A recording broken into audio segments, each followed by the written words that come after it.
Dans votre rubrique Ça se discute que nous vous retrouvons à l'instant, merci beaucoup de nous rester fidèles. Nous allons parler de quelques sujets qui font l'actualité en cette période de veille de fête de fin d'année. Julio Tometti, bonsoir. Bonsoir Stan, bonsoir Plateau. Bonsoir Stanis. J'espère que vous allez bien. Super bien. Juriste habitué de ce plateau, Alphonse Moïse Soudé, bonsoir. Bonsoir Stanis et bonsoir à toutes et à tous. Vous m'attendiez sur le coup. Oui. Journaliste, analyste politique, merci pour la disponibilité. Victor Bokor, que nous retrouvons après un long moment d'absence. Victor Bokor, bonsoir. Bonsoir Stanis, bonsoir au plateau et bonsoir aux téléspectateurs, ceux qui nous suivent depuis les différents écrans. Ils vous répondent par ma voix. Ils sont heureux quand même de vous retrouver. Surtout avec son large sourire là. Je suis également ravi de retrouver le plateau et également tout le monde. C'est ça. Analyste politique aussi. Et puis François-Xavier Noumon, consultant permanent de cette émission qui est resté avec nous. Merci François d'être là. Fidèle au poste. Oui, c'est ça, fidèle au poste. Alors, nous allons commencer par ce message du ministre de la Santé qui invite les Béninois à plus de prudence en cette veille des fêtes de fin d'année. Fête, oui, mais la Covid-19 est toujours là, il faudra faire très attention.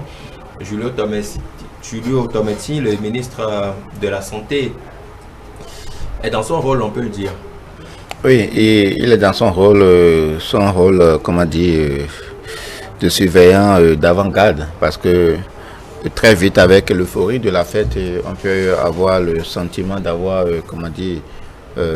ignoré quelque peu les risques que nous courons toujours, les risques de transmission, de propagation du virus, surtout avec ces formes aggravées que nous notons un peu partout. Heureusement, le Bénin, on n'en a pas encore détecté la forme Omicron, donc c'est quand même toujours le moment de rester vigilant. Et je pense que pour appuyer le ministre de la Santé, le ministre de la Culture, Jean-Michel Abimbola aussi, a sorti un communiqué aujourd'hui pour interdire à nouveau toute manifestation culturelle. Et donc, bon, c'est tout concours même à la même finalité, c'est pour nous maintenir davantage en santé. Il ne faut pas qu'après la fête, nous notions un boom en termes d'élévation du taux de contamination.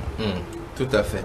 Victor Bokor, votre analyse m'intéresse sur la question. On sait quand même que il y a moins de 2 semaines, il y avait quand même eu une suspension de cette mesure d'interdiction des manifestations culturelles et sportives notamment. Dans la foulée, on a eu 2 ou 3 spectacles grandeur nature. Le ministre de la Santé qui revient aujourd'hui rappeler tout le monde à la prudence, et dans la même foulée, son homologue de la culture qui interdit à nouveau les manifestations culturelles, raison pour laquelle il y avait un autre concert tant attendu qui a été annulé. Justement, comment pourrait-on analyser une telle situation? Vous savez, à leur niveau, ils ont les éléments d'appréciation nécessaires pour comprendre où est-ce que nous en sommes réellement avec la situation du Covid. Chemin faisant, il faut dire aussi que c'est les fêtes de fin d'année où les gens soient appelés à s'entrechoquer, à se croiser, à se saluer. Et dans cette euphorie-là, bien souvent, c'est comme si Covid était mis en quarantaine.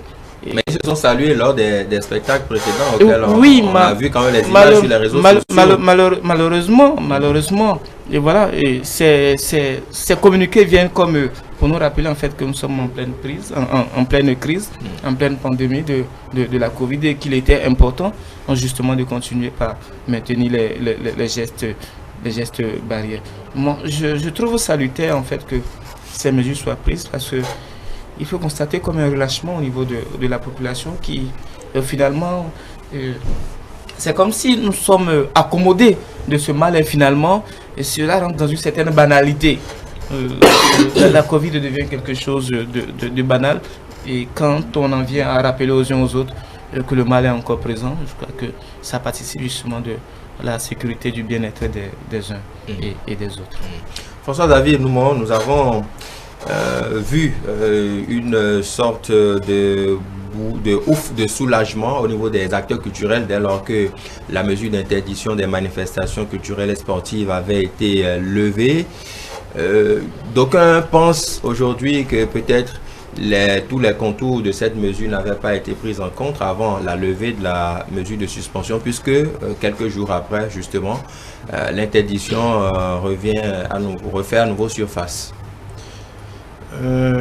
J'ai un avis plutôt tranché sur la question. Je pense que la précédente suspension a peut-être été pour permettre aux artistes béninois de faire leur concert et puis après on referme la porte simplement parce que je ne vois pas, il n'y a pas, franchement, parce que quand je regarde, je ne sais pas les deux choses. Si, quand le ministre de la Santé met tout le monde en alerte, le ministre de la Santé est dans son rôle. Hein.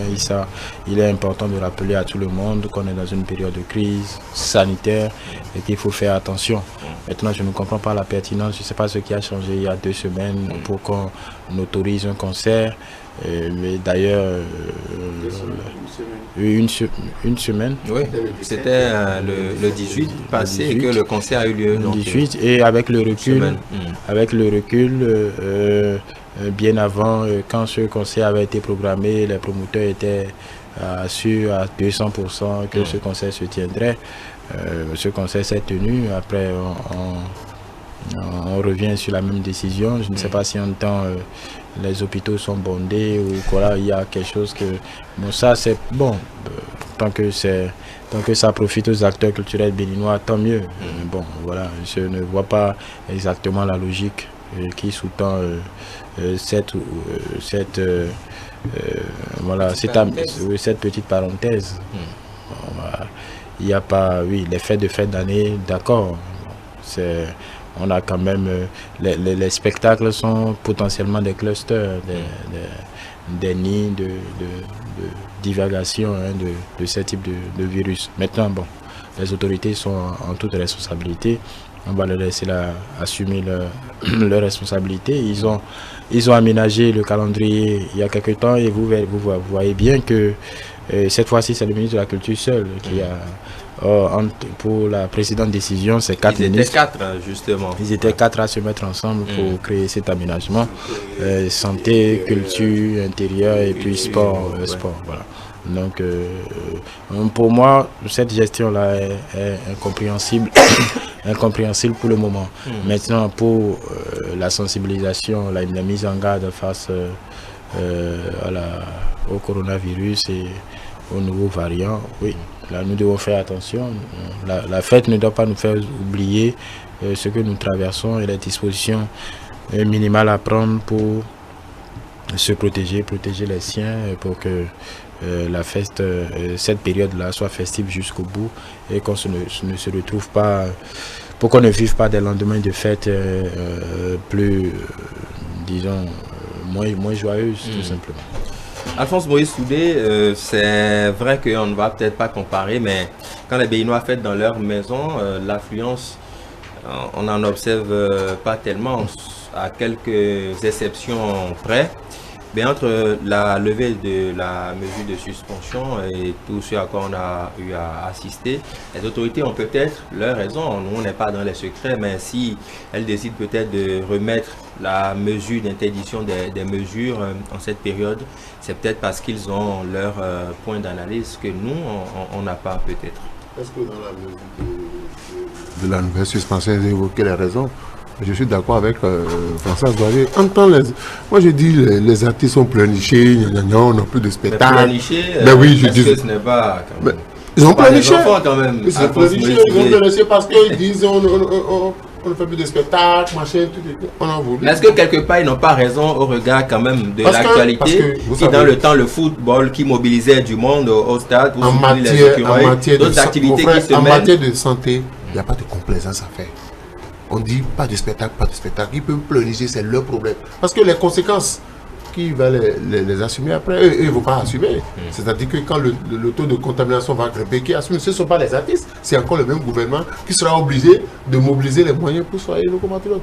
Moi, je dis que, vous savez, c'est la période des embrassades, la période des accolades, la période des bisous de Judas qu'on observe un peu partout. Les bisous de Judas, les gens, c'est pour ça, les bisous de Judas, en période de fête, il y a trop de bisous de Judas.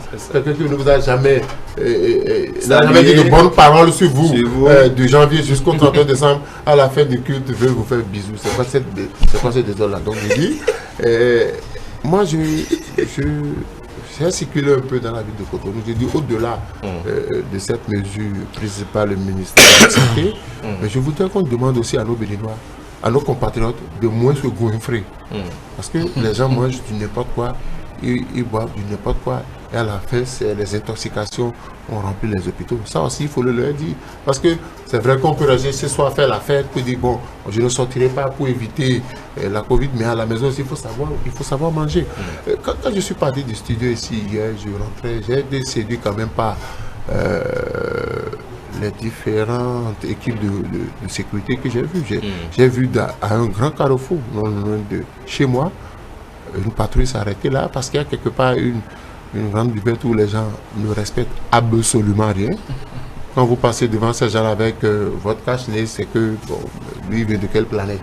Mais hier soir, quand je rentrais, j'ai vu qu'il y avait une patrouille d'une dizaine de policiers. La zone était calme, c'est-à-dire on n'a pas empêché les gens d'aller boire, mais quand vous entrez là, vous devez respecter les gestes barrières. Donc je crois que j'ai toujours dit, bon, certains compatriotes ne sont pas d'accord avec moi. Le Béninois, quand vous ne le marquez pas la culotte, il ne se protège même pas. Ce qui va lui faire du bien lui-même, là, il ne se protège pas. Parce que je dis non, ce qu'on dit là, c'est des histoires. Mais quand on a commencé, quand les policiers ont commencé par circuler, quand on a commencé par passer à nouveau les messages, les gens ont compris que, attention, parce que le taux d'analphabétisme est élevé, tout le monde ne suit pas la télé, la radio pour voir comment ce virus-là évolue. Ils vont vous dire de n'importe quoi. Donc je voudrais que, au-delà des instructions données par les structures étatiques, que nous-mêmes là, nous prenons nos responsabilités. Parce que le problème, c'est quoi? Quand vous chopez la maladie, ce n'est pas le gouvernement qui souffre. Hein?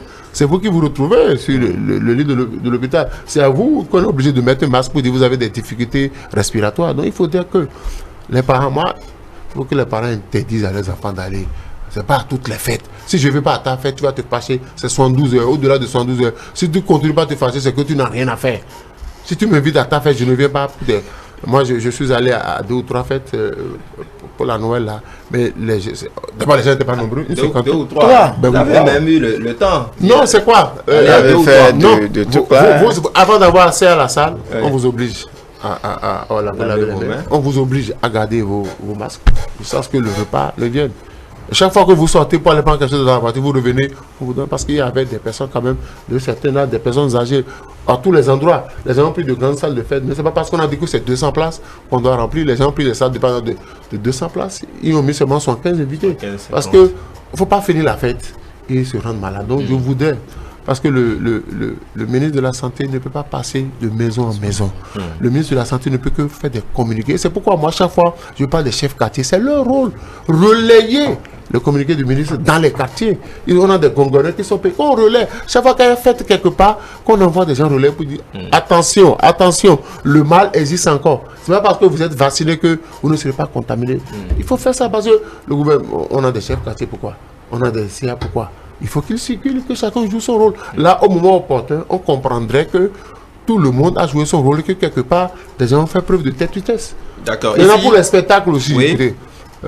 Avant peut-être d'opiner, je vais vous donner lecture de ce pan du communiqué qui va peut-être mieux nous situer. C'est un communiqué conjoint cette fois-ci, signé du ministre de la Santé et de son homologue de la Culture, Jean-Michel Abimbola, qui dit ceci. En raison de la hausse rapide des cas de contamination de Covid-19 observée depuis quelques jours, le gouvernement, à travers le comité interministériel de gestion de la crise sanitaire, décide de l'annulation de toutes les manifestations culturelles qu'il a prévues au profit des populations dans le cadre des fêtes de fin d'année. À cet effet, la population est invitée à tenir compte dans son quotidien de ce que la pandémie de la Covid-19 n'est pas terminée. Au contraire, il est plus que jamais nécessaire de respecter et faire respecter les mesures barrières. C'est clair, le gouvernement est dans son rôle. Mais je dis parfois, il faut qu'on soit moins complaisant. Parce que ce communiqué-là, je ne vais pas dire des choses pour décourager certaines personnes. On a levé ce communiqué-là, on a fait un spectacle à l'Étoile Rouge. Et on sait qui a fait le spectacle. C'est pas bon, dans un état sérieux, on ne fait pas ça. On ne passe pas à ses intérêts, mais on passe à tout le peuple. C'est peut-être une expérience. C'est pas une expérience. Et après l'expérience, ils ont vu. Attention, le mal un instant. a pris de l'ampleur. Vous savez, je vais rejoindre François Xavier. On ne peut pas me justifier. Moi, Alphonse Moïse Soudé, qu'on a levé la mesure et quelques jours après, non, on a levé la mesure pour cause. On a levé la mesure pour faire plaisir à quelqu'un. Disons, nous sommes dans une république où nous sortons, nous circulons. On a levé la mesure, mais c'est ce que vous pensez. C'est pas un instant, Julio. C'est pas ce que j'ai pensé. Mais vous aurez la parole tout à l'heure. C'est pas ce que j'ai pensé. Oui, Alphonse Moïse Soudé, le communiqué conjoint signé par les 4 ministres, nous l'avons tous lu. À aucun endroit du communiqué, il n'est écrit c'est pour cause d'un tel concert ou de tel spectacle. Ils vont vous dire ça. Les mesures étaient claires. Donc on s'en tient à ce qui est écrit dans le communiqué. Je suis d'accord. Voilà. Quand on a levé ces mesures-là, on a dit, on a constaté que nos compatriotes, mais 2 semaines après, est-ce que nos compatriotes sont devenus si indisciplinés qu'il faut ramener? Je dis, nous sommes dans une république. Respectons les lois de la République. On ne fait pas de complaisance en cas de maladie. On a levé la mesure pour permettre à quelqu'un de faire son spectacle. Il a fait son spectacle. On a renvoyé la mesure. Vous avez dit les images du concert, les gestes barrières n'ont pas été respectés. Donc, certainement, ceci mis dans cela. Je reviendrai à vous, Julio Tometti. Je voudrais peut-être apporter une précision. Peut-être que nous faisons une mauvaise lecture. Du communiqué que moi j'ai lu aujourd'hui, relayé par le quotidien Le Matinal, la mesure prise ce jour n'est pas une mesure d'ordre général de mon point de vue. De sorte que pour moi, ça ne s'impose pas aux artistes ou aux acteurs culturels. Parce que dans le titre déjà, avant même le contenu, elle dit fête de fin d'année, le gouvernement annule toutes ces manifestations culturelles. Et dans le contenu, on lit bien, le gouvernement a prévu un certain nombre de manifestations culturelles à l'endroit des populations. Je ne sais pas si vous voyez un peu. Et le gouvernement, en tenant compte, en voyant peut-être, comment dire, la flambée ou bien en des informations, a dit non, je suspends, j'annule toutes les manifestations que j'ai prévues. Pour que après les fêtes, on ne pointe pas le gouvernement pour dire c'est le gouvernement qui a organisé des manifestations et qui aurait engendré une hausse du taux de contamination. Est-ce que ça ne rejoint pas ce que nous disons? Non, en fait, c'est pourquoi je dis que la mesure là, telle que c'est ce que je lis, ne s'impose, n'est pas une mesure d'ordre général. Ça ne s'impose donc pas aux artistes, aux acteurs culturels. Pour moi, cette mesure ne s'oppose pas, d'accord, à ce qu'un acteur culturel organise un spectacle, un concert. Mais pourquoi un autre concert a été annulé, Julio Tometti? Puisqu'on a suivi dans la foulée, il y a un autre concert qui était très en vue qui vient d'être annulé. Est-ce que ça a été la cause de la communauté? Julio Tometti, qui va sur ce spectacle-là? Je nous dis, en lisant le titre de ce que nous avons, le gouvernement annule toutes ces manifestations culturelles. Et comme vous l'avez lu tantôt, les manifestations culturelles prévues par le gouvernement pour égayer les populations en cette fête de fin d'année n'auront plus lieu. Et pour cause, la hausse rapide des cas de contamination du Covid-19 observée depuis quelques jours. Voilà. C'est pourquoi je dis, en interprétation, le gouvernement, d'accord, a prévu un certain nombre de manifestations à l'endroit des populations pour les égayer. Julio Tometti, essayons de disserter. Depuis quelques jours, on peut circonscrire ça à quelle période selon vous? Après le concert du 18 décembre? Je ne sais pas. Le communiqué parle de la hausse des cas de contamination depuis quelques jours. Julio, je crois que vous ne suivez pas l'actualité. Il y a des spectacles, aujourd'hui, il y a des spectacles prévus par le gouvernement où les gens vont. Il y a des spectacles prévus où les gens vont payer 25 000 comme ticket d'entrée, les gens vont payer 50 000. Qu'est-ce que vous me dites comme ça? Et le gouvernement a annulé. D'accord. Mais maintenant, moi en tant que culturel, je peux organiser. Le communiqué date d'aujourd'hui, 28 décembre. Donc vous dites que c'est pas général.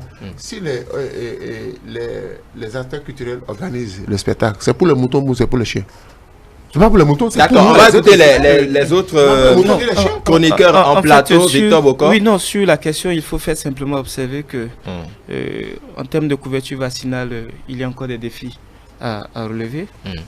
Je crois que pour apporter sa touche et donc contribuer à arriver au bout de cette pandémie, il y a eu que le gouvernement a lancé une grande campagne de sensibilisation, de vaccination pour la Covid-19. Il faut déplorer un peu que c'est vrai, quoi que certains sont sortis, mais ce qui a été espéré en termes d'objectifs n'a pas été atteint. Un gouvernement responsable ne peut rester que dans la logique d'encourager ses populations à aller vers la vaccination et donc au respect de certaines mesures qui lui garantissent justement le bien-être. Au-delà d'un communiqué, il faut voir un peu le bien-être des populations. Et moi je dis, il faut s'en tenir à cela. C'est le moment plus que jamais de rappeler aux populations que nous sommes certes en période de fête, mais que cela ne nous amène pas à oublier. Ce qui est essentiel, c'est la vie et c'est le bien-être. Et donc la santé n'a pas de prix. Les uns et les autres ont l'obligation de respecter les gestes barrières, d'avoir la juste attitude et au besoin pour les réfractaires de se rapprocher encore des centres de vaccination qui existent parce que les voisins, il y en a encore à provision pour tout le monde. Sur le contenu du communiqué, vous n'avez pas quelque chose à dire puisque le communiqué constate que depuis quelques jours, il y a une hausse des cas de contamination. La question c'est cette hausse-là, depuis quand est-ce qu'elle est apparue? Ils ont dit quelques jours, depuis quelques jours. Oui, mais écoutez, avec Covid-19, il y a des indicateurs qui existent. Donc rapidement, on peut évaluer en 2 jours, en 72 heures, la flambée au niveau de Covid. Puisqu'il y a des centres, il y a des acteurs qui vont se faire dépister, certains vont se faire soigner. Donc les statistiques existent, c'est rapide. Qu'on dit depuis quelques jours, il faut s'attendre à ce que ce soit au lendemain. Il faut s'y considérer dans une période de 1 semaine maximum, et qu'il y a eu vraisemblablement quelque chose qui n'a pas marché. Et c'est sûrement pour alerter les uns et les autres que les différents communiqués, les différentes attitudes des responsables qu'il faut saluer au niveau du gouvernement, aller à l'annulation de toutes les manifestations qui sont organisées. Non, c'est une attitude responsable que d'aller à sursoir aux activités qui ont été prévues. Qui les avait obligés à lever la mesure? On va écouter François-Xavier sur la question.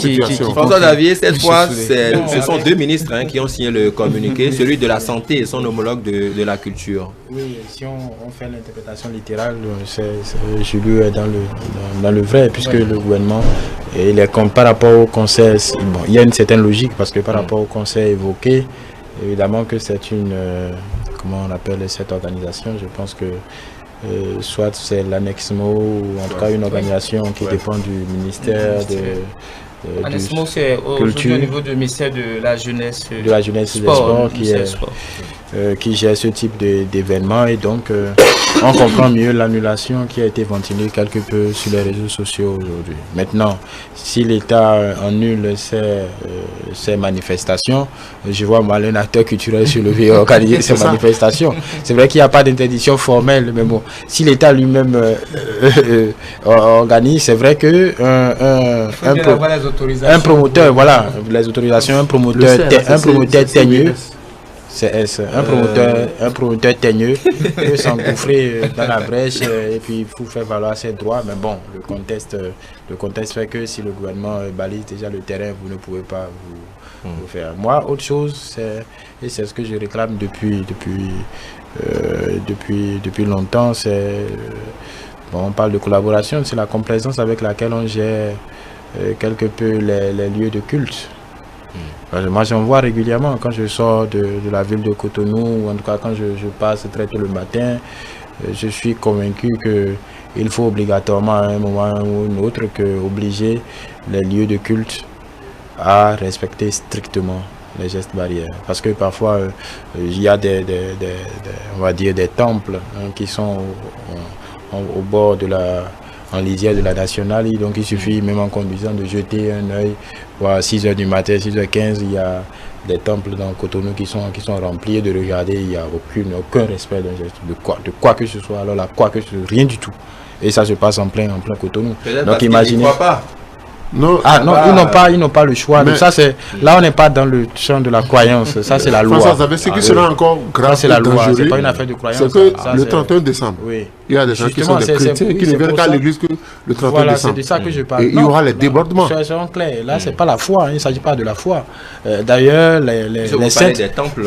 oui, Oui, des temples. Des temples. Je veux dire, pour être direct, les temples dont je parle, j'en connais 2 que je vois régulièrement sur les temples évangéliques. Je ne voulais pas dire église pour qu'on dise église. Ça se passe. En fait, je mets tout cela en tout cas, les églises, les lieux de culte. Voilà.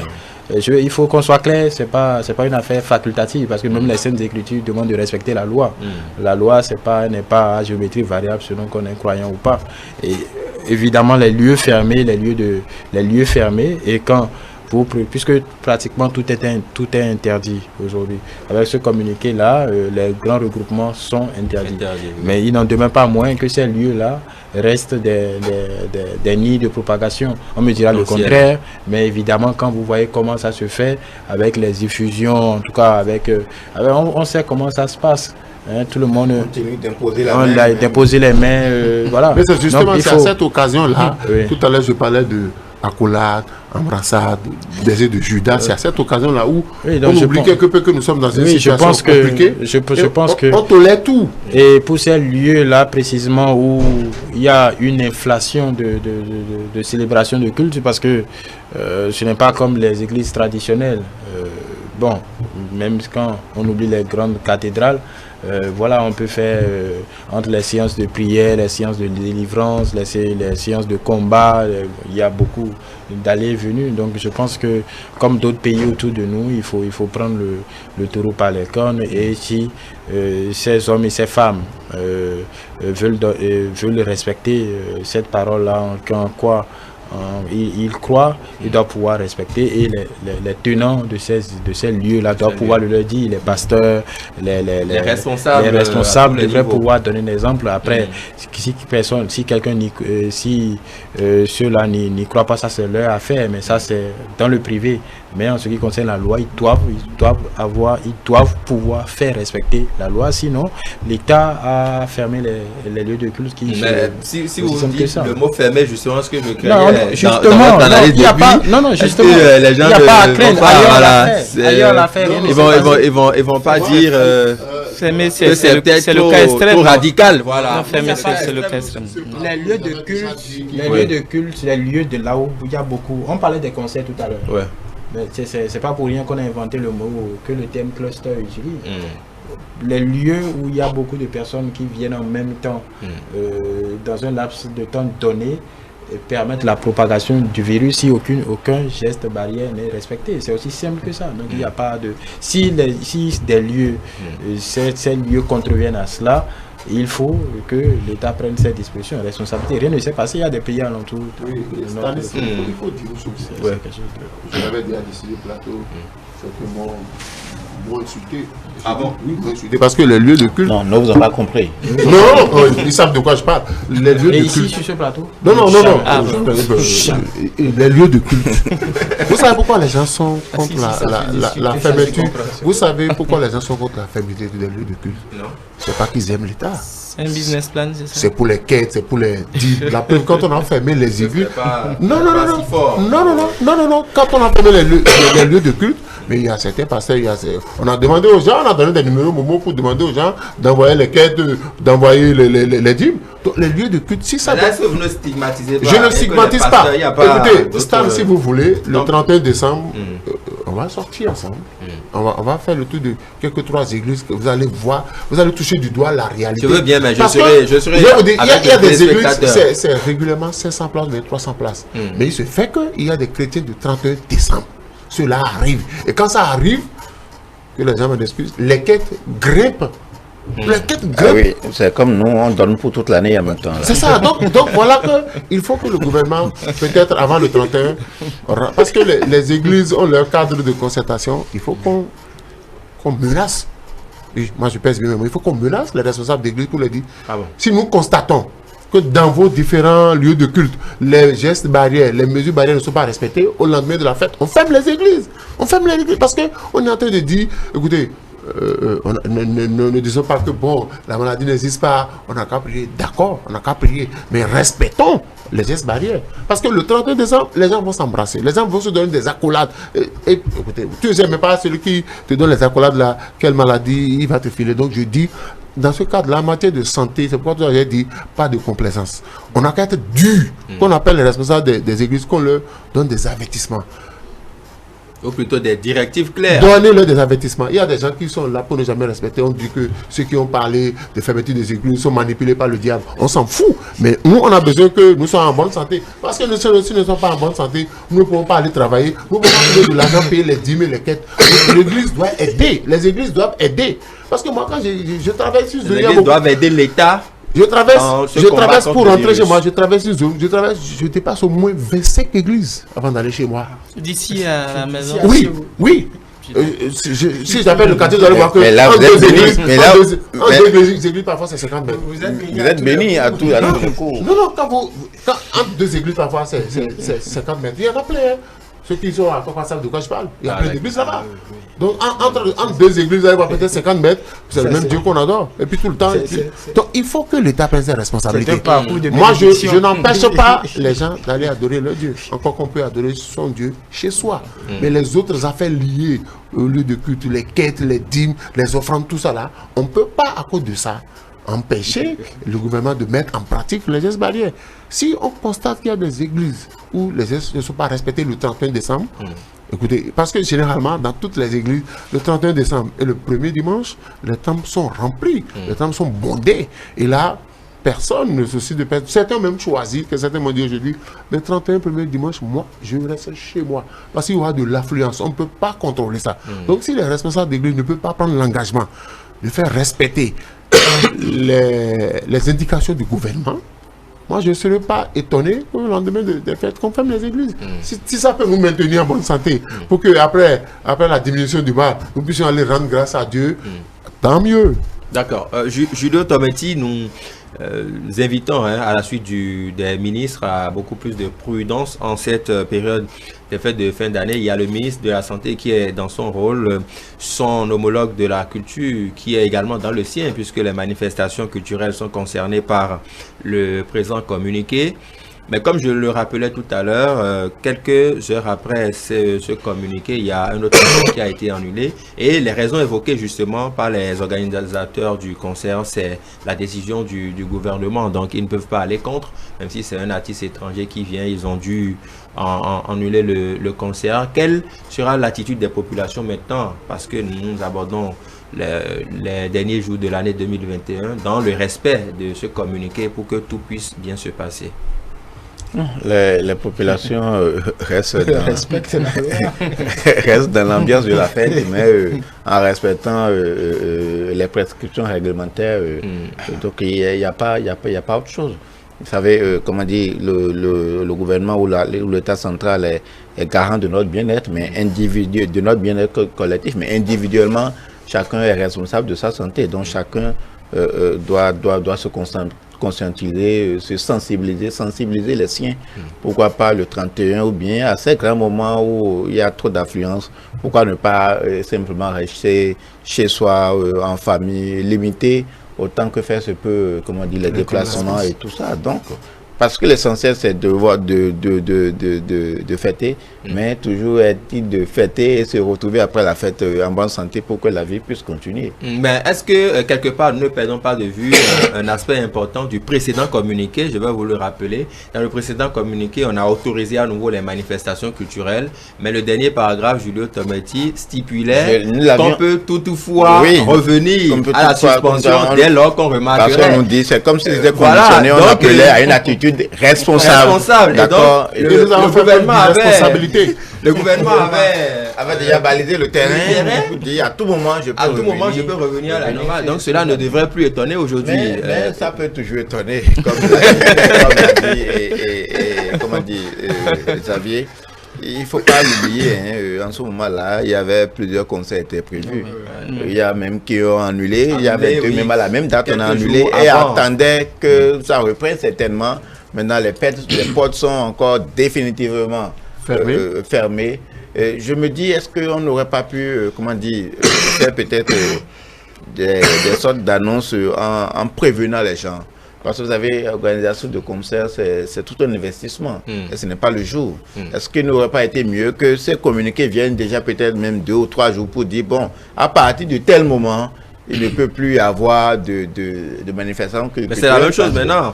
Non, si en fait la prise d'effet, c'est une prise d'effet immédiate. Oui, c'est un effet immédiat. C'est un effet immédiat. Ce que je dis, c'est qu'on aurait pu différer. C'est-à-dire quoi? Le communiqué aurait pu être, comment dire, sortir un peu plus tôt pour dire à partir de tel. Bon, ça aurait permis. En fait, il y a une nuance. Parce que là, le gouvernement invitait les uns les autres, les populations, à une attitude responsable. Il se fait malheureusement qu'avec l'autorisation qui a été donnée, on a pu constater, parce que le communiqué le dit, on a pu constater qu'il y a eu resurgence. Là où le gouvernement n'a pas fait preuve de clarté, oui. On aurait pu, comment dire, comme nous avons été habitués, chaque 3 jours, chaque 2 jours, nous donner les chiffres. Voilà, parce qu'en fait, c'est les chiffres. Les chiffres sont disponibles. Vous n'avez pas demandé au ministre de la Santé de chaque bénévoie, chaque jour. Les chiffres sont disponibles. Il y a des, comment dire, des coupons que le ministère soit mais il faut retenir que nous sommes en plein dans la crise de Covid. Le gouvernement rendait disponibles les chiffres. Et c'est les chiffres qui nous mettaient tous en alerte. Et il suffit juste d'aller sur la page, vous retrouverez les chiffres sont toujours là. Je dis, l'information. Tous les Béninois ne peuvent pas aller sur cette page dont vous parlez. Il fut un temps, le gouvernement mettait par ses services de communication, le gouvernement mettait ces chiffres-là à disposition des populations. Et c'est ça qui faisait peur. Voilà, c'est ça qui nous faisait peur, c'est ça qui nous mettait en alerte. Et donc, ça aurait pu intervenir et tous les Béninois auraient même demandé que cette affaire-là, il faut suivre cela. Parce que ce n'est que sur l'élément-là, ce n'est que sur cette base, oui, ils l'ont bien rappelé, mais nous n'avons pas les chiffres. Non, il y a une chose, moi je dis une chose. Il y a une chose. Où on veut lutter contre la maladie, ou on ne veut pas lutter contre la maladie. On n'a qu'à prendre des mesures draconiennes. On n'a pas qu'à dire draconiennes. La foi, je peux vivre ma foi de ma maison. On a dit allez-y. Non, vous savez, beaucoup ne savent pas pourquoi j'insiste. Je suis sur... C'est la période... Non, les gens ne savent pas pourquoi j'insiste là-dessus. Depuis le 24, pour ceux qui vont à l'église, depuis le 24, le 25, jusqu'à premier dimanche de l'année 2022, les églises seront bondées. Ça, c'est une réalité. Et ça peut se propager dans les églises. Vous invitez les forces de l'ordre à faire... C'est pas les forces de l'ordre. Voilà, il peut faire... Je me rappelle que quand on avait fermé les églises et qu'on a autorisé la réouverture, on a reçu dans les églises des forces de l'ordre en civil, on a reçu des agents du ministère qui rentrent seulement, qui disent vive le pasteur. Après, ils sortent les appareils pour filmer. Il y a des églises qui ont été rappelées à l'ordre. Mais si vous ne rappelez pas régulièrement les gens à l'ordre, ça va continuer. Moi, je n'empêche pas les gens d'aller adorer leur foi. Mais en adorant ton Dieu, tu ne peux pas tuer l'autre. Dieu n'a jamais dit, en adorant ta foi, il faut tuer l'autre. Moi, parce que c'est la période. C'est la période, oui. Écoutez, si lui-même, on le met en danger, qu'il ne se rend pas compte que c'est de cette maladie à qui il souffre, qu'il ne va pas aux soins, la mort va s'en suivre. Donc, je dis et je répète que le ministre de l'Intérieur des cultes rappelle les responsables religieux à l'ordre. Aidez-nous à faire respecter les gestes barrières. D'accord. François Xavier, sur la question, on va passer à un autre sujet. Les populations doivent respecter, sinon elles seront considérées comme des hors-la-loi, c'est ça? Disons que c'est une constante. C'est ce qui prévaut depuis pratiquement plus d'une année. Donc la population a fait attention déjà pour leur propre santé. On le disait tout à l'heure, on a encore... Aujourd'hui, on peut dire que la gamme est complète en ce qui concerne la vaccination, puisqu'on a eu le Moderna. Donc, en termes de fiabilité, il ne peut pas... certaines personnes ici attendaient. Bon, on disait la même chose pour Pfizer. Donc, chacun peut choisir et faire son petit... son cocktail. Et puis, essayer de respecter, de se faire vacciner. De faire un cocktail, de faire un menu de vaccins. Pourquoi pas, je pense que les médecins peuvent répondre à cette question. Maintenant, donc l'attitude reste la même. Je crois qu'il faut qu'on reste vigilant. Aujourd'hui, même si ce qui inquiète aujourd'hui avec le nouveau variant, c'est la facilité de dissémination, de contamination. Je pense que ça va plus rapidement que les autres, mais en termes de dangerosité, c'est pas plus, en tout cas, aux dernières nouvelles, c'est pas plus dangereux que ce que nous avons connu juste là. Seulement aussi, on ne connaît pas les mutations et le comportement, l'effet que ça a sur les plus jeunes, par exemple, on ne le sait pas. Donc, on doit prendre toutes les précautions qu'il faut, à défaut de se vacciner. Il faut se vacciner, c'est ce que nous devons encourager ceux qui nous suivent, parce que les vaccins sont disponibles. Sinon, il faut respecter les gestes barrières. Je suis d'avis avec Moïse Alphonse Soulé. Moi, je le disais depuis que on ne doit avoir de complaisance avec personne, et que si il y a des lieux particuliers deviennent des vecteurs prouvés de contamination, qu'il faut les fermer. Il faut fermer. D'accord. Vigilance et prudence, surtout en cette veille de fête. Et fermeté. Et fermeté surtout. On n'est pas obligé de répondre à toutes les invitations. Si quelqu'un se passe 72 heures. C'est ça. Fermeté, non, fermeture. Hein. La fermeté peut entraîner la fermeture. Tout à fait. Il y a quand même des hors-la-loi qui défilent devant la Cour de répression des infractions économiques et du terrorisme. On va en toucher un mot très rapidement. 5 cybercriminels déposés en prison pour arnaque au sentiment. Dieu merci, nous avons un juriste en plateau, il va nous expliquer un peu ce qu'on ne comprend pas, arnaque au sentiment. On connaît le vol, le viol, les détournements, mais bon, arnaque au sentiment, de quoi cela retourne en réalité, Julio Tometti? Sous réserve d'aller chercher dans notre code pénal, c'est une pratique qui a cours via les réseaux sociaux. Ça vous arrive lorsque vous-même, en tant qu'individu, vous êtes victime, lorsque vous plaisez à ces jeux-là. On vous dit, par exemple, vous intégrez un groupe dont on vous envoie le lien. Avant d'intégrer le groupe, on vous montre que c'est un groupe de 16, on vous le dit clairement. En fait, c'est ce qui est intéressant. Vous dites clairement que c'est un groupe de 16, vous donnez 2000 francs, vous n'envoyez pas vos 2000 francs avant d'intégrer, on vous intègre dans un groupe. Vous ne voyez que des photos de profil de femmes qui chaque matin vous mettent à l'aise avec des trucs là, avec des photos dans toutes les postures. Alors que derrière, ce ne sont rien que des jeunes que vous rencontrez tous les jours. Vous demandez le service de l'un d'eux, c'est même un peu du proxénétisme à la limite. Et même les victimes sont quelque peu coupables aussi, parce qu'on ne peut pas les séparer. Vous demandez le service de l'un d'eux, on vous dit d'envoyer les sous d'abord, vous envoyez les sous, mais vous ne voyez jamais le produit. On vous fait même passer par au téléphone des femmes, ou bien, en fait, vous entendez quand même des voix de femmes qui vous disent, bon, voilà, il faut donner tel pour le déplacement tel. Ou bien il y a quelqu'un qui dit que c'est lui qui récupère les fonds et vous envoie le produit que vous n'avez jamais. Donc ça se passe. Et quand ils font jusqu'à un certain nombre de personnes, ils coupent, ils créent d'autres, ainsi de suite. Et ils vivent quotidiennement de cela. Donc leurs victimes, c'est ceux qui aussi sont très friands de ces services-là. D'accord. Donc 5 présumés criminels déposés en prison, ils sont passés justement par la Cour de répression des infractions économiques et du terrorisme. Là, il y a infraction économique aussi, c'est ça? Oui, c'est parce que c'est pas le biais, même sur 5 escroqueries, on peut dire que c'est escroquerie par le biais des outils numériques. Voilà. Des réseaux sociaux. D'accord. Victor Bokor? Bon, vous savez, en fait, la pratique, elle prend un peu ici, simplement parce que ailleurs, c'est ce qui se fait. Et les gens ne se rencontrent plus physiquement. C'est au travers des réseaux sociaux que les relations se nouent. Mais à un moment donné, il va falloir se rencontrer physiquement quand même. À un moment donné du processus. Malheureusement, c'est aussi ça les revers avec les réseaux sociaux. Quelqu'un qui est de l'autre côté, qui pratiquement est un arnaqueur, qui use de certaines intelligences pour vous stocker ce que vous avez. Donc, je pense qu'il y a simplement appeler les uns les autres à la vigilance c'est ce qui est essentiel. Voilà. Mais il faut quand même un peu d'ingéniosité, non, Alphonse Moïse Soubé, Mais ils appellent ça pouvoir... le plan cul. Ils appellent ça le plan cul.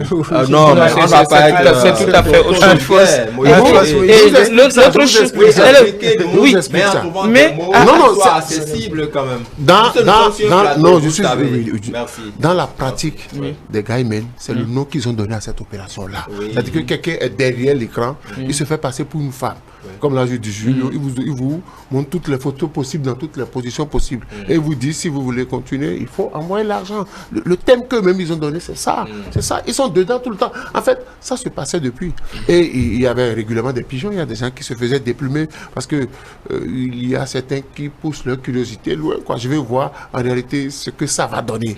Et quand on seulement voir. Oui. Et quand on constate que celui-là, il est intéressé, on lui envoie davantage les images fortes. Et lui, davantage aussi, il mise. Jusqu'à ce qu'il se rende compte que on lui a vendu. Dans les images, sur une progression. Mais oui, c'est ça. C'est ça. Donc je dis, vous savez, ça rentre un peu dans lui, c'est le juriste, lui, c'est le technicien. Ça rentre dans une certaine... vous savez, quand vous évoluez dans le milieu scolaire qui est le mien, vous entendez des choses. C'est le nom que les gens donnent.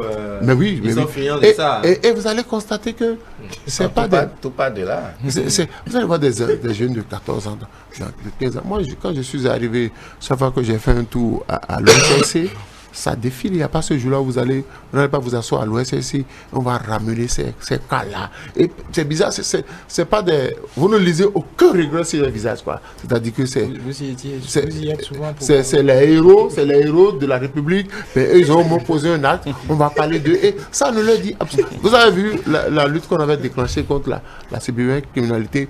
Est-ce que vous pouvez imaginer encore que des gens vont continuer par réfléchir à sortir d'autres astuces? Je dis, il revient à chacun. Mais je voulais profiter pour dire, il y a des numéros de téléphone qui ne sont pas encore enregistrés. Parce que quand vous cherchez à savoir sous quel nom ce numéro est enregistré, vous ne trouverez pas.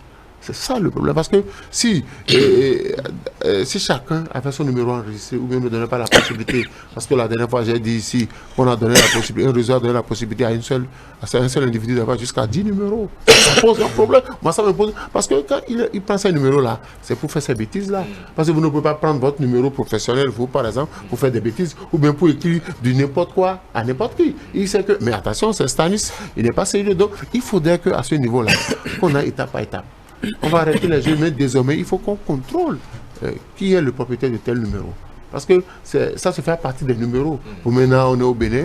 La plupart des personnes utilisent des numéros d'un autre pays autre que le Bénin. Les numéros de la France, du Togo, de la Côte d'Ivoire. Pourtant, ils vivent avec vous sur le sol béninois. Donc, il faut qu'on fasse attention. Moi, je vais demander aux hommes d'éviter ça.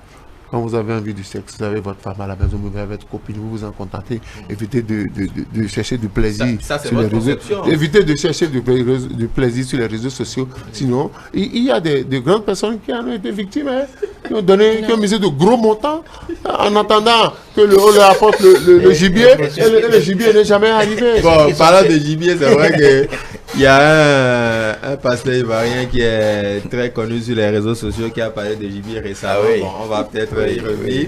Et qu'il a mangé le gibier. Non, et qu'il s'en est véritablement occupé. François-Xavier, la cybercriminalité continue de prendre de l'ampleur malgré les mesures fortes que déploie l'État. La cybercriminalité, je dois faire une motion de protestation. Là, le juriste a parlé de produits.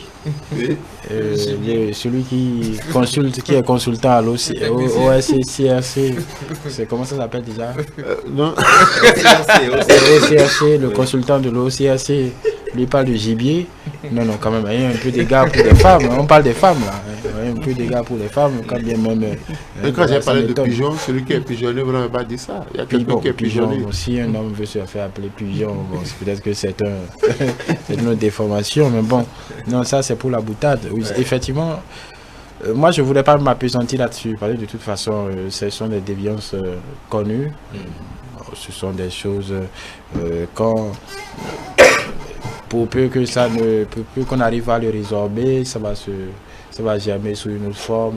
Donc ce sont des moyens ou un autre. Il y aura toujours des pigeons comme vous les appelez. Il y aura toujours des hommes et des femmes qui voudront aller au-delà du conventionnel. C'est humain. C'est ce qui est en nous et certains décident de l'explorer. Et oui, bon, les lois peuvent exister, mais bon, tant qu'ils en ont la possibilité, vous n'empêcherez jamais un homme et une femme de vouloir explorer d'autres facettes de leur, on va dire, de leur sexualité ou d'aller de sortir des normes convenues. Moi, ce qui est important pour moi, c'est au sujet même de la criette. Ceux qui me suivent doivent comprendre que, au-delà des cas qui nous font parler régulièrement, la plupart du temps, la criette Il y a des cas silencieux. A des cas silencieux dont personne ne parle. Des cas de détournement, d'escroquerie, que ce soit de falsification de chèques, Anaco au sentiment. Anaco au sentiment. Donc, ces dossiers, non, je ne pense pas. Ces dossiers, je pense que c'est de la cybercriminalité. C'est ça. Ces dossiers occupent énormément, beaucoup. La criette fait œuvre de salubrité dans beaucoup de domaines.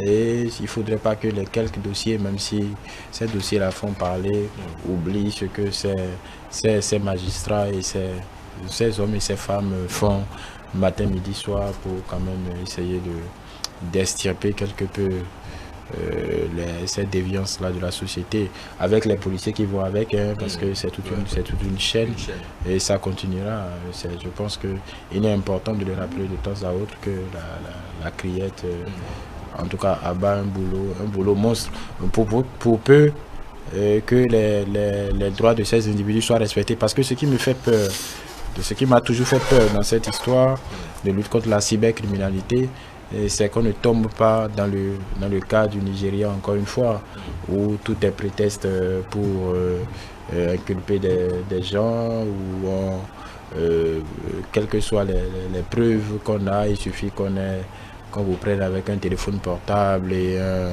ou un ordinateur, une connexion Wi-Fi pour que vous soyez cybercriminel. Et je sais bien que ces hommes, en tout cas ces maisons spécialisées, essayent de faire le travail avec le plus de professionnalisme possible. Mais ça me fait toujours peur quand on dit voilà, on est allé arrêter 10 cybercriminels ici. Ça, je pense que ce n'est que le juge qui peut, et c'est peut-être ce qui est préoccupant. Parce que quand vous lisez dans la presse, avant même qu'on dise que ces individus soient présentés au procureur, on dit qu'ils ont été arrêtés pour cybercriminalité. Bon, après, est-ce que le procureur les qualifie tous ces crimes-là? Ils ont été arrêtés pour cybercriminalité. Présomption. Oui, une présomption. Non, mais il faut dire que... Mais là, la procédure a évolué, ils sont déjà déposés en prison. Non, en fait, pas même de leur arrestation, on parle déjà arrêté pour passer sur ce motif-là. Vous savez, au niveau de l'OSRC, il y a un travail formidable qui se fait. Et comme vous savez, quand on prend la cybercriminalité, on les ramène de leur maison avec leur matériel. C'est-à-dire que le matériel avec lequel ils opèrent. Donc il y a un travail. Vous êtes suivi, vous êtes pistonné jusqu'à ce qu'on ne vous prenne en train d'opérer. Donc, quand on vous prend, c'est-à-dire que bon... Avec toutes les preuves qui vont avec. On vous prend avec toutes les preuves. J'ai connu des cas où et là, on est obligé de on a pris des cybercriminels avec des amis qui étaient venus le voir. C'est vrai, ils ont fait garde à vue, ils sont été en détention, mais finalement, ceux qui n'avaient rien à voir, ils sont retournés chez eux. D'accord, parlons... Victor Bocon? Non, c'est bon. C'est bon? Ouais. D'accord.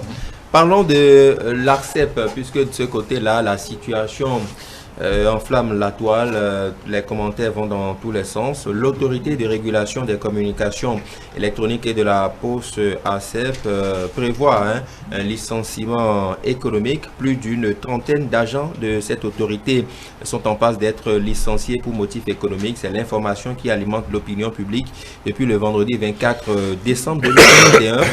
Depuis le vendredi 24 décembre 2021, donc, où s'est tenue à l'inspection du travail une réunion avec les agents concernés par cette mesure. Au dit de ceux-ci, cette cessation définitive du contrat de travail par l'autorité est arbitraire, antisociale et viole tout simplement le droit positif béninois. Des accusations à battre en brèche justement à la lumière de la digitalisation enclenchée par l'employeur et la procédure légale suivie. Julio Tometti, une fois encore, Vous êtes juriste, appelé à nous éclairer par rapport à cette situation. Le licenciement pour motif économique existe dans nos tests. Oui, bien sûr, existe. Avant de vous répondre, je voudrais rappeler un commentaire que j'ai lu aujourd'hui qui m'a fait beaucoup sourire. C'est un internaute qui dit ils ont la chance, ils ont trouvé boulot jusqu'à ce matin. Lui qui n'a jamais trouvé depuis 10 ans, il cherche là. Il va dire quoi à qui? Il n'est pas sérieux. Il n'est pas sérieux. La vérité. Si tu n'as pas, tu as l'abri du licenciement. D'accord, pour faire sérieux maintenant. Pour faire sérieux, le licenciement pour motif économique, ça existe. Et la finalité, c'est la survie en fait de l'entreprise qui est confrontée à un certain nombre de difficultés, ou une entreprise au sein de laquelle les procédures ont quelque peu changé. Ce qui m'intéresse moi dans cette affaire particulièrement, chaque fois, d'accord, qu'il y a licenciement, je me demande simplement, est-ce que la procédure légale a été respectée? Si la procédure légale a été respectée, moi je n'ai plus de soucis à me faire. Et surtout que ce qui a été fait aujourd'hui, c'était à l'inspection du travail, je me dis. Donc il y a au moins, rien ne sera fait, d'accord, sous boisseau. Donc tout est au vu de tout le monde et les intéressés emprunteront les voies de droit si éventuellement ils ont subi des mesures arbitraires. Sur le plan social, je ne pourrais rien dire. C'est l'entreprise, comme j'ai dit tantôt, ces motifs sont évoqués dans le processus de la survie de l'entreprise. Parce que au-delà de tout, j'ai suivi un peu le débat qui a nourri l'actualité lors de la réforme, d'accord, de la loi sur l'embauche, où il fallait faire, protéger l'employeur ou l'employé. D'autres disent il y a l'employeur avant qu'il y ait d'emploi. Et donc, à trop renforcer l'un ou l'autre, encore que c'est l'employeur qui fait vivre, l'entreprise. Il faut chercher à équilibrer les forces. Les dieux se tiennent. Donc, il y a à travailler avec intelligence pour que l'un ne brime pas trop l'autre dans ce rapport-là. La procédure est en cours depuis bientôt 2 ans, depuis 2019. On précise que les dispositions du Code du travail sont respectées. Des mesures d'accompagnement sont d'ailleurs prévues pour les licenciés. François Xavier, on sait quand même que quel que soit le motif du licenciement, le mot licenciement déjà fait peur. Ce n'est d'ailleurs pas conçu que vous soyez... Oui, bon, pour celui qui n'a pas d'emploi, d'accord, mais quand vous êtes travailleur quelque part, ou quand vous avez une famille, ou que quelque part l'État annonce des mesures pour dégraisser un peu ses effectifs, ça fait toujours peur, quel que soit le motif déjà. Oui, effectivement, c'est pas... Ce n'est jamais aisé de se prononcer sur ce type de questions, surtout quand vous en avez un, et les autres n'en ont pas. Donc ce sont des questions qui déchaînent des passions de suite. Mais on ne peut pas reprocher à une entreprise qui parle de licenciement économique, parce que comme Judo vient de le dire, on en vient là que si la viabilité de l'entreprise est mise en jeu. Au-delà de ça, ce n'est peut-être pas la chose la plus importante. Je ne dis pas que le sort de ces individus n'est pas important. Mais je ne vais pas faire peur dans les chaumières, mais ça va arriver de plus en plus. Parce que, oui, ça va arriver de plus en plus. Parce que l'un des motifs, on a parlé de digitalisation. Oui. Parce que plus la société va se transformer, plus certains individus qui n'auront pas les aptitudes pour se remettre en question et se réadapter vont en subir les conséquences. Ce ne sera pas de gaieté de cœur, ce ne sera pas une casse sociale voulue, mais effectivement, il y a tout un microcosme d'emplois qui seront forcément inutiles. Parce que là où nous voyons tous du progrès avec toutes les innovations liées à la digitalisation. Aujourd'hui, nous prenons tous nos papiers pratiquement en ligne. Et on souhaite que ça aille plus loin. On souhaite pas. Je donne un exemple très simple, on en parlait hier. En parlant d'inclusion financière. On parlait de cette banque qui est en train de tout digitaliser, qui appuie sur eux. Si toutes les banques prennent la même la même option, ce qui est souhaitable pour elles, pour leur rentabilité, pour notre tranquillité à nous, puisque nous pouvons, comme nous le faisons avec nos comptes de mobile money. Mais effectivement que pour cette enseigne-là qui a fermé beaucoup d'agences, beaucoup de caissiers vont se retrouver à la rue. Beaucoup de chargés de prêt vont se retrouver à la rue. Et ce n'est pas que l'employé est mauvais et que l'employé est bon, c'est dans l'évolution des choses. Donc plus nous allons vers une société innovante qui adopte ces méthodes-là, plus ça va faire des casses. Et du coup, aujourd'hui, ce qui est demandé, c'est une capacité d'adaptation. Dans quelques années aujourd'hui, dans quelques années, on devra tous savoir quand même un peu programmer, parce que là, on n'est que dans, on va dire, dans le degré zéro, entre griffes, dans les prémices de la digitalisation. Peut-être que dans quelques années, on sera obligé d'avoir réellement quelques outils. On aura besoin de maîtriser quelques outils pour interagir. Voilà. Maintenant, le problème se pose déjà parce qu'il y a des gens aujourd'hui qui ne peuvent pas monter sur l'outil informatique pour solliciter leur cahier judiciaire. Ils ont besoin forcément de faire appel à d'autres. Voilà. Toutes ces dames, entre griffes, pas pour les stigmatiser, que nous voyons dans les mairies, voilà, dans les centres de légalisation, pour faire les papiers. Qu'est-ce qu'elle ne leur faites pas peur. Je ne leur fais pas peur. Mais c'est une conséquence immédiate. D'autres pays l'ont vécu. C'est là où il faut peut-être saluer l'autre volet du projet Arche, qui consacre tout un pan pour la requalification d'un certain type de profil pour leur permettre de s'adapter au marché de l'emploi. Parce que maintenant, là encore, ça va encore trop lentement. Ça va aller très très vite et beaucoup de personnes peuvent se retrouver sur le carreau. Donc c'est une préoccupation importante. Il faut arriver à s'adapter aux nouvelles donnes, sinon on sera vite déclassé. Alphonse Moïse Soudé, sur la question, il y a des personnes qui vont se retrouver sans travail bientôt. Mais écoutez, c'est la chose la plus difficile. J'ai vu des personnes traverser ça. Et j'ai vu toute la tracasserie devant l'inspection du travail. J'ai eu des collègues qui ont perdu leur boulot pour raison de licenciement économique. J'ai vu ce que ça a donné. Psychologiquement, moralement, c'est pas bon. Psychologiquement, moralement, c'est pas bon parce que quel que soit ce qu'on on va vous donner, si vous n'êtes pas habitué à entreprendre, il vous sera difficile d'entreprendre pour dire, bon, ce que j'ai reçu, bon, encore que c'est en 3 mois et 9 mois, après négociation, vous n'irez pas au-delà de, quelle que soit la négociation, vous n'irez pas au-delà de 9 mois, l'intervalle c'est en 3 mois et 9 mois. Donc, si vous avez de la famille et que la charge familiale se repose sur vos frêles épaules, ça va vous poser un problème. Donc il y a que parfois ça tourne pas bien dans la tête de certaines personnes. Bon, je dis, c'est compliqué. C'est compliqué d'avoir son boulot et de se lever un matin, on ne peut plus se rendre au boulot parce que les aléas de l'emploi ont fait que, bon, on vous a remercié. Mais je dis, avec les nouvelles technologies, ça va arriver. Et j'ai toujours dit non, François-Xavier, vous avez raison. Moi, j'ai toujours dit dans la mairie, les gens sont là juste pour coller les timbres. Les gens sont là pour... Bon, et puis, ça fait traîner, quoi. Mais ils l'ont fait pendant longtemps. Mais vous savez, aujourd'hui, avec la technologie, ça va arriver. Vous avez la de naissance que vous obtenez aujourd'hui, mais on ne légalise plus. On ne légalise plus. Vous le prenez et puis, bon, basta. Donc, il n'y aura plus.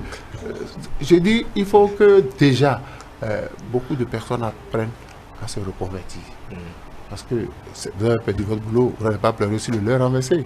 Maintenant, qu'est-ce qu'il faut faire pour ne pas sombrer? Coller des thèmes n'est plus une aptitude recherchée.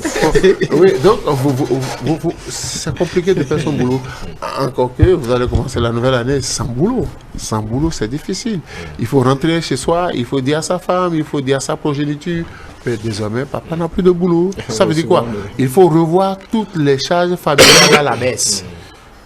Ouais, ça a beaucoup d'implications. Désormais, plus de dons de libéralité, parce que je n'en ai plus suffisamment pour vous en donner. Le peu qu'on m'a donné. Ceux qui faisaient la queue pour venir chez vous les chez tonton, week-ends doivent savoir que maintenant là, ça a changé. Ça a changé. Donc, voilà, il y a d'autres implications sociales. Mais certains comprendront que désormais, on n'avait plus les moyens, mais d'autres diront non. Bon, je crois que moi, je suis de paix avec ceux-là. C'est pas facile. Et ceux qui ont fait l'expérience de perdre leur boulot pour raison de licenciement économique, ça arrive. Moi, j'ai eu la chance de me retrouver avec des gens devant un inspecteur du travail pour débattre de ça, où ensemble, on a calculé ce qui devait revenir à chacun. Bon, on a dit à chacun, débrouillez-vous avec ça. On dit en fond, vous avez perdu votre mouton, vous retrouvez ses entrailles, contentez-vous-en. Victor Bokor, sur la question, ça se passe au niveau de l'ARCEP. François Xavier l'a dit, Alphonse Moïse Soudé l'a relevé également avec le développement de la technologie, la modernisation du travail dans les administrations. Il y a des postes qui sont en voie de disparition. Il faut alors se réadapter désormais. C'est tout à fait important parce que, écoutez, nous avons adopté la digitalisation, nous l'avons voulu. Cela nous agrée, mais il y a des implications, il faut l'accepter. Nous sommes dans une phase transitoire et cela va s'amplifier. Et donc ce qu'il faut conseiller, c'est que les uns et les autres s'adaptent. Et il faut sensibiliser encore les élèves, les étudiants sur les métiers d'avenir. Il faut les orienter vers des secteurs porteurs. Ce n'est plus des formations comme le secrétariat, je sais pas, secrétariat bureautique, et de direction, des trucs. La formation, de ça, vous parlez comme ça. En fait, non, je le dis comme ça, mais il y a d'autres formations qui sont appelées à disparaître avec le télétravail. Chacun peut saisir son texte. Chacun peut saisir son texte. Je vous assure, avec des logiciels, avec le niveau vocal, rapidement vous saisissez un texte. Le directeur qui a son ordinateur, qui arrange ses rendez-vous, qui fait tout.